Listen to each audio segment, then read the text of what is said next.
ကိုတီဟရေဒီရက်ပိုင်းကလေးတွေနှာစီးချောင်းဆိုးတွေတော်တော်ဖြစ်ကြတယ်နော်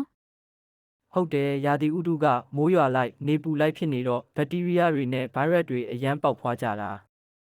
ကျမတို့ကလေးတွေပဲခဏခဏဖြစ်နေတာလားဘလို့ကြောင့်ဖြစ်ရတာလဲကလေးငယ်တွေမှာခန္ဓာကိုယ်ခုခံအားမပြည့်စုံသေးတာရဲ့အရင်မဝင်ဘူးတဲ့ဗိုင်းရပ်တွေဝင်လာကြောင်းတစ်နှစ်ကို၈ကြိမ်လောက်နှာစီးချောင်းဆိုးဖြစ်တတ်ပါတယ်အဲ့ဒီလိုခဏခဏဖြစ်နေရင်တော့ဆေးကန်းသွားရတာမလွယ်ရတဲ့အထဲဘလို့လုပ်ကြမလဲ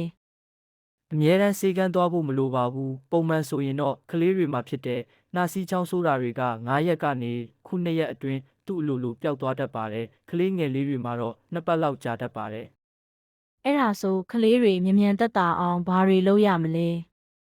ကလေးတွေမှာချောင်းဆိုးတယ်ဆိုတာချွဲတလိပ်တွေလဲချောင်းထဲမဝင်အောင်ပြန်ဟပ်ထုတ်ပေးတာပါဒါကြောင့်6နှစ်အောက်ကလေးတွေကိုအလွယ်တကူရနိုင်တဲ့ချောင်းဆိုးပျောက်ဆေးတွေကိုဆရာဝန်ညွှန်ကြားချက်မပါဘဲမတိုက်သင့်ပါဘူးမြ мян သက်တာဖို့အတွက်ဆိုရင်တော့ကလေးကိုအာဟာရပြည့်စုံအောင်ကျွေးပါအရေးများများတိုက်ပါကိုလက်လှုပ်ရှားမှုအနေနဲ့တစ်နေ့ကိုနာရီဝက်လောက်အနည်းဆုံးကစားခိုင်းပါ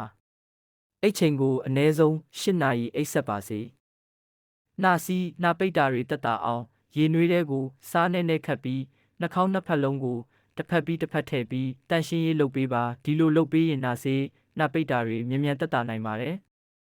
ချောင်းဆိုးတာတက်တာဖို့အတွက်ဆိုရေနွေးတစ်ခွက်သေးကိုတံမြာသီးတစ်စိတ်ပြားရည်တစ်စုံကနေနှစ်စွန်းထည့်မွေပြီးနွေးနေတုံးတောက်ခိုင်းပါဒါဆိုရင်ဘာဆေးမှတိုက်เสียရမလို့ပဲကလေးတွေမှာဖြစ်တတ်တဲ့နှာစေးချောင်းဆိုးတာဟာတက်တာသွားပါလိမ့်မယ်